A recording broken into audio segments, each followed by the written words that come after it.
श्री गणेश पुराण अध्याय 7 सोमकांत राजाचा मागील जन्म। त्या रात्रीनंतर भृगु प्रातकाळी उठले. त्यांनी प्रथम भूमातेश व देवास वंदन केले. त्यानंतर अभ्यंगी स्नान केले. नंतर सूर्यनारायणाची प्रार्थना केली. त्यांनी आपल्या एका शिष्याकडून सोमकांत राजांस बोलावले. सोमकांत राजा आला. त्याने प्रथम भृगु ऋषीच्या चरणकमलांना वंदन केले. भृगु ऋषीने आपल्या दिव्य दृष्टीने सोमकांत राजाचे पूर्वजन्मांचे चरित्र सांगण्यास प्रारंभ केला. ते म्हणाले, हे राजन, आता मी तुला तुझे पूर्वचरित्र सांगतो, ते लक्षपूर्वक ऐक. फार फार वर्षापूर्वी विंध्य पर्वताजवळ कोल्हार नावाची एक सुंदर नगरी होती. या नगरीत एक धनाढ्य वैश्य राहत होता. त्याचे नाव होते चिद्रूप. त्याला सुविद्य सुशील पतिव्रता प्रियतम्मा लाभली होती. तिचे नाव सुभगा. त्यांना खूप वर्षे झाली तरी मूलबाळ नव्हते. त्यामुळे ते दाम्पत्य दुःखी होते. ते रोज आम्हाला मूल दे अशी परमेश्वराजवळ प्रार्थना करीत असत. त्यांना देवाच्या कृपेमुळे वृद्धापकाळी एक पुत्र लाभला. त्यांनी त्याचे नाव कामंदा ठेवले. त्याच्या आईवडिलांनी त्याचे फार लाड केले. त्याला लाडाने वेडे केले. त्यामुळे त्याने आईवडिलांच्या संमतीशिवाय एका तरुणीशी विवाह केला. ही तरुणी दिसायला लावण्यवती होती. त्यांनी आपल्या लाडक्या सुनेचे नाव कुटुंबिनी असे ठेवले. ती पतिव्रता होती. ती आपल्या सासू सासऱ्यांना आईवडीलच मानत होती. ती देवाची पूजा करत असे, व्रत वैकल्य करीत असे, तसेच अतिथीचे स्वागत करत असे.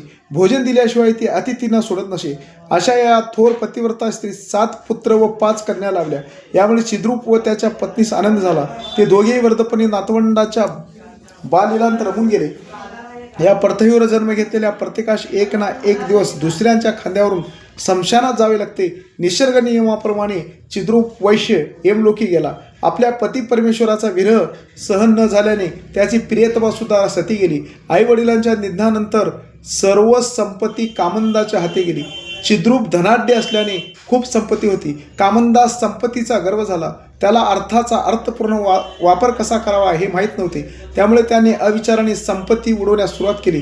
त्यावेळी त्याच्या धर्मपत्नीने त्याला खूप समजावून सांगितले, पण त्याने ऐकले नाही. थोड्या दिवसातच कामंदास संपत्तीरहित झाला.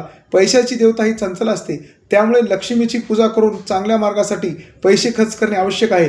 एकही पैसा शिल्लक न राहिल्यामुळे कामंदास स्वतःचे राहते घर विकावे लागले. त्यामुळे त्यांनी आपल्या प्रियतमास व 12 मुलांना माहेरी पाठवून दिले. बायका मुले गावी गेल्यानंतर कामंदाने आपले घर विकून टाकले. त्यानंतरही त्याला सोबती सुचली नाही. तो अनेक प्रकारचे कट कारस्थाने करू लागला. लोकांना फसवू लागला. अशा पद्धतीने वाम मार्गाने पैसे मिळवण्यात तो तरबेज झाला. त्यातच त्याला दुष्ट लोकांची संगत लागली.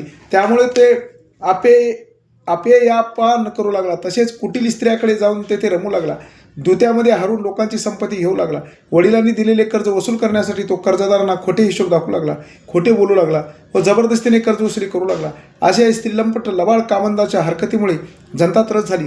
प्रजेने कामंदाविरुद्ध नरपाकडे तक्रार केली. त्यास शिक्षा म्हणून राजाने कामंदास नगराबाहेर हाकलून दिले.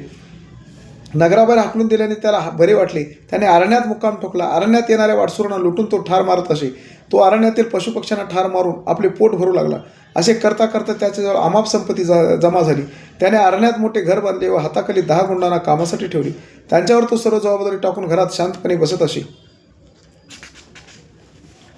असे खूप दिवस गेल्यानंतर त्या अरण्यात एक ब्राह्मण वाटसरू आला. त्या ब्राह्मणाचे नाव होते गुणवर्धन. नावाप्रमाणे त्याच्या अंगी अनेक गुण होते. त्याला कामंदाने एकदम पकडले. आता आपले काही खरे नाही हे गुणवर्धनने ओळखले. तो शेवटची घटका मोजू लागला. आपण कामंदाचे मन वळून काही फायदा होतो का हे पाहण्याचे त्याने ठरवले. गुणवर्धन म्हणाला, अरे तुझ्याजवळ अमाप संपत्ती आहे, घरदार आहे, मुलेबळे आहेत. असे असताना देखील तू असले वाईट धंदे का करतोस? मी अत्यंत गरीब आहे. त्यामुळे तू मला सोडून दे. मला ठार मारून तुला काही मिळणार नाही. मी काय अपराध केलेला म्हणून तू मला ठार मारत आहेस? माझी तरुण पत्नी घरी वाट पाहत आहे. असे पाहत असेल. माझी पहिली पत्नी आजारामुळे देवाघरी गेली. त्यानंतर मी द्वितीय विवाह केला. मी ब्राह्मण आहे. त्यामुळे तू माझी हत्या केल्यास ब्रह्महत्येचे पाप लागेल. हे लक्षात ठेव. त्यामुळे तुला नरकात हजारो वर्षे खितपत पडावी लागेल. हे विसरू नकोस. मी संसारी मनुष्य आहे. मला अजून पृथ्वीवर जिवंत राहण्याची खूप इच्छा आहे. मी तुझ्या पाया पडतो, पण तू मला सोडून दे. व तू हे जे अन्यायाने धन मिळवले आहेस त्याचे प्रायश्चित तुला भोगावे लागेल. हे विसरू नकोस. तू मला जीवदान दिल्यास मी तुझे उपकार कधीही विसरणार नाही. मला सोडून दे, मला सोडून दे, मला सोडून दे असे म्हणून तो मोठ्याने रडू लागला. या ठिकाणी गणेश पुराणातील 7वा अध्याय समाप्त झाला. गणपती बाप्पा मोरया, मंगलमूर्ती मोरया.